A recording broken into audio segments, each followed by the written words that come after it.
Hello everyone, this is Rebecca Jane from stitchslowly.com. Welcome, it's good to see you again, well not see you obviously, but to be with you again. This is the third video, and as you can see there's been some additional flowers, some additional snowdrops added. So when you were with me the last time, I think I was only completed this section here, and now I've added all this. As you can see, this is this greenery. The stems are darker, and then I added some lighter greens, and based on this reference, this card that I'm using. But also I'm realizing that what's the beauty of this, designing this fabric, this slow stitch piece, is that you're really starting to understand where the artist was, what they're seeing. And what they're seeing is there's probably the sunlight is on the one side, and then there's a shade, maybe under a tree, is on the other. So there's the sunlight beaming in, shining on this part, and then there's the shades on the other. So it's really quite fun. I'm loving this more than I expected, and I'm just, as I've said many times, I only have scraps, so I'm using what I have. I'm buying a few little extra things, but I'll show you what I've been doing. So to add shading and layering looks to my flowers, because you can see there's purples, is I got this fabric, this person who's dyed their fabric, and I got it from Etsy, and it's an unusual piece, and I got it and I thought, I can use the white obviously for the snowdrops, but then I thought, well, maybe if I cut a piece of it, and you can see here that I cut I had some of the purple and some of the white, and I made that, kind of created a little bit of a shading in that flower, some layering without having to add layers, which I will do actually probably later. And then you could see here I did the same. So this was fun to use. I'm still using it. And then I found this other piece, or I was sent this other piece. So you kind of get a hodgepodge, if that's the correct word, of different types of fabrics when you send away for like a bag of fabrics. And of course, if they're dyeing them, you don't know what you're going to receive. It's depending on what they're dyeing it with and what colors. So here I am with a bag of different types of colors. Some I can't use for this project. I'll probably use it for another. But then I thought, oh, there's not much here. What can I do with this? But then I noticed, yes, this has a purple tinge to it.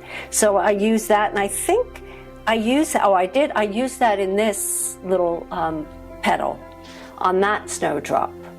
So you can see how it's starting to evolve and become more of a three-dimensional piece rather than a two-dimensional. So it's pretty exciting to kind of try also dyed fabric, and it's something I've never done myself, and I'm starting to kind of think, well, maybe I want to dye some fabric, but I'm not there obviously yet.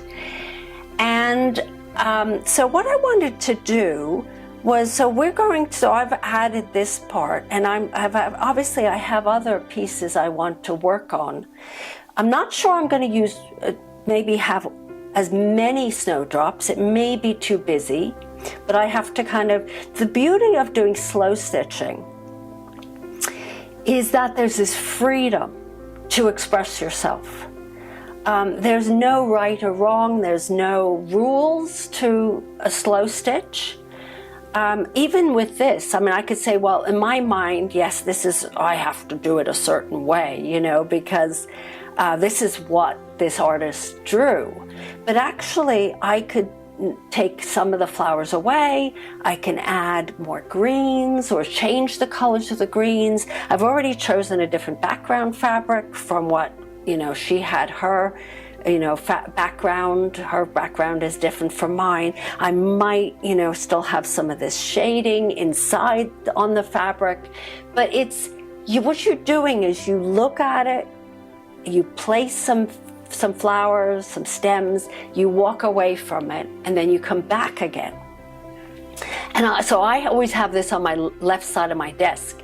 I do a lot on my desk besides just, besides slow stitching. I also work, I'm a therapist, psychotherapist, so I have to do Zoom calls. So I'll put it to the side, and then all of a sudden I'm a therapist. And I also teach yoga, so I take my computer with me to teach my yoga, Zoom yoga as well.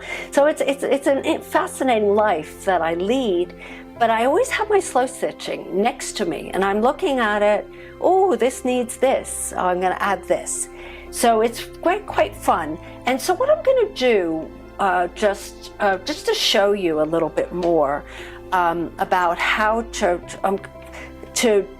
actually make a little flower if you're new to it. So what I'm going to do is I'm going to take my lamp, and I think what I'm going to do, my light box, my lamp, I keep calling it a lamp, is I think I'm going to decide on making a stem for this, which one? Oh, it's here. So right in here, as you can see, that's empty. So I want to do that, and I might do it, make it, and then look at it and say, I don't really like it. But for now, I will show you. So I'm going to just move this over to the side for a moment and bring the light box. And I'm going to turn it on. Wow, isn't that impressive? You're like, what is wrong with this woman? So now, and why is she so, animated about these slow stitches? But what I'm going to do, I'm actually going to go with this one instead. Okay, so I'm going to take this green. I kind of like this green, if you can see it. Yeah, and I'm going to place it on the light box. Let me see if I can actually see it clear enough. I'm going to pick it up. Yeah, I think I can. This is quite hard to see with this one. I'm going to just take that away for a moment. I think I'll take this. I'll use this. Okay? And I'm going to place this on top, much easier. And I'm going to take one of my water erasable pens. Make sure it's water erasable, or you'll have a permanent mark on your design, and you don't want that. And then I'm going to take my pen, and I'm going to draw this.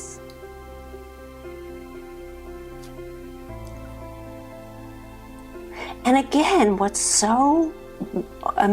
I love so much, it doesn't have to be perfect. It doesn't have to be, it could be almost similar to what is on the card, but you might say, you may make a mistake and you make it your own. So you can see, let me hold it so you can see it. See, I drew that. So what I'm going to do is I'm going to then cut it. And I try and save as much fabric as possible so that I can use it for something else. So I don't I did that in the middle, but usually I'll go off to the side so I have extra fabric.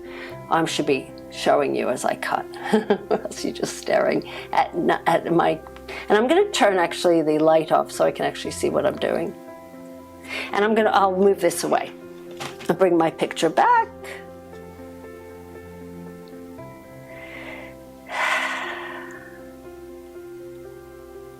And you can just watch me in anticipation of what's next, right?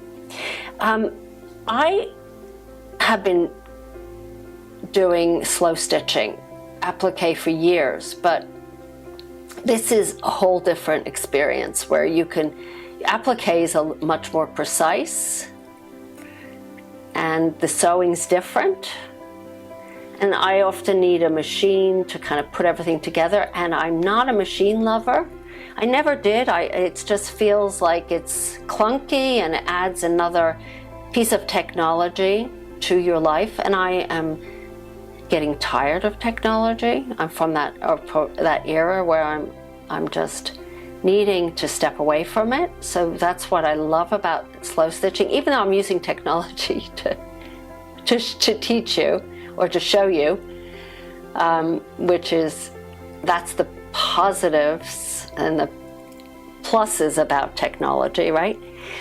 But at the same time, when I am on my own and I'm slow stitching, I step away from the computer. So not to take too much more time, because you'll be bored to tears.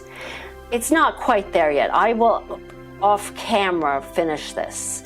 But what I've done is, and it's not done yet, so it's completely not finished. It looks awful, but I'm going to place that when I've cut it, and you'll see it when it's done here, and I'll cut it down a little bit more, and then I'll take this glue stick, which I use, and it's water. You use it just to adhere the piece to the fabric, but it doesn't stick that well, and it also washes off, because you don't want regular glue. So what I would do is I would take it and use my glue stick and then place it down, as I've done to all these other ones. So the next time you look, you'll see this, or maybe I would have decided something else. But yeah, I'm playing around with it, so I'm not sure about this one yet, whether it's on the right angle. I'm going to have to play with it. But you'll see this evolve into, so the next time you join me, I'll have some more added, I'll have some more pictures, I'll have some more flowers, and by then I'll be maybe 3/4 almost finished. And then once we finish the actual fabric and adding all the different I'm going to bring some more fabric into, this purple fabric and add it. Then we'll bring you through the sewing process, the actual stitching. This is stitching slowly. So you want to actually, where's the stitching involved? And we'll do that. But until then, I will be back to show you the progress of this gorgeous sample of my slow stitching. This is Rebecca Jane from stitchslowly.com. If you're enjoying this, give me a thumbs up, subscribe. You can hit the bell to receive a notification of the next video. And please comment if you have any questions, or if you have any suggestions. Please feel free to do that for me. Thank you so much. Namaste, everyone. Have a great day, and I'll see you soon.